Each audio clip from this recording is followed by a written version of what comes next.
Okay, welcome to video 2 of your first triathlon. Choosing your first race, that's an important decision, and we're going to talk about what are a couple of key components for that. One, I believe you should pick one that's close to you geographically. One, what's cool about that is you can bring some family and some friends, and they can cheer you on to victory. And two, you don't have to, fly anywhere, obviously, for your first triathlon, or do a long car ride. If you look up triathlons online, you'll find plenty of races in your local area. After you decide on that, you want to make sure that you're going to be comfortable doing the race that you have picked.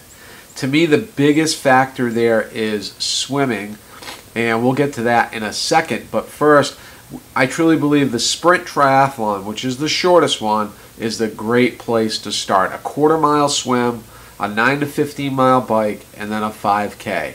Great distance to go for, and I'm telling you, it doesn't matter where you're at in life right now, yes you, can do it. Only other decision now is pool or open water. For me personally, I wasn't a strong swimmer, so I wanted to do a pool swim.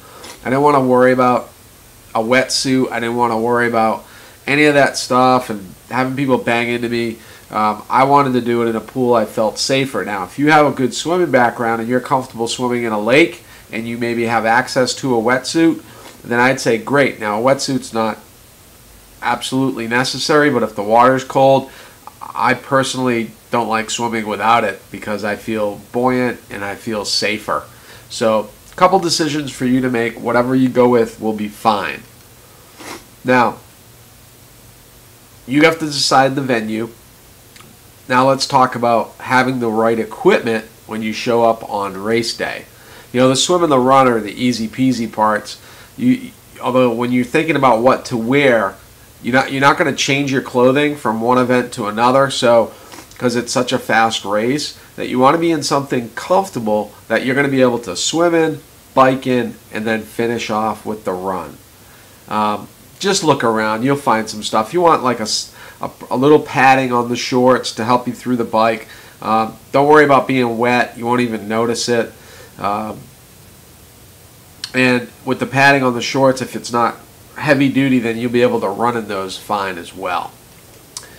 Now the bike gets a little bit more complicated as there's plenty of ranges of bikes and you can spend a lot of money. My recommendation, since you're brand new, is not to drop a ton of cash on a fancy bike, but to use what you can get your hands on. I know I did my first race on a friend's bike, and my wife did the same thing. So you don't really want to go for it until you're really sure this is what you want to do long term. So you could do a sprint triathlon, a 9 or 15 mile bike on just about any bike whatsoever. But you want to have fun and you want to be comfortable. Just keep that in mind. Now in video 3, we'll get into some training tips.